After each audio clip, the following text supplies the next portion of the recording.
अकेले रहने का आनंद लेना सीख लो, क्योंकि कोई भी हमेशा आपके साथ नहीं रहेगा। मतलबी लोगों को फोन से ही नहीं, जिंदगी से ही डिलीट कर दो।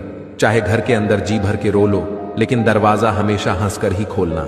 आज के समय में खुद को जरा संभाल कर चलाना, क्योंकि आजकल जगह जगह पर लोगों की सोच गिरी हुई पड़ी है।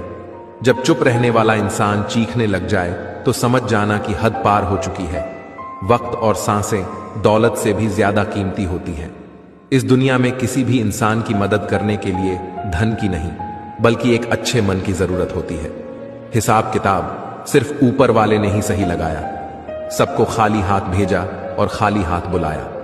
इंसान सिर्फ उसी के लिए रोता है जिसे वो अपनी जिंदगी में सबसे खास जगह है देता है। यादें उनकी ही आती हैं जिनसे कोई ताल्लुक हो। हर शख्स मोहब्बत की नजर से देखा नहीं जाता। चाहना गलत नहीं है, चाहकर छोड़ देना गलत है। इंसान को इंसान से दूर करने वाली सबसे पहली चीज जुबान है और दूसरी चीज पैसा है। दुनिया में सबसे खुश लोग वो हैं जो यह जान चुके हैं कि दूसरों से किसी भी प्रकार की उम्मीद करना बेकार है। दोस्तों, वीडियो अच्छी लगी हो तो कमेंट में यस जरूर लिखें। धन्यवाद।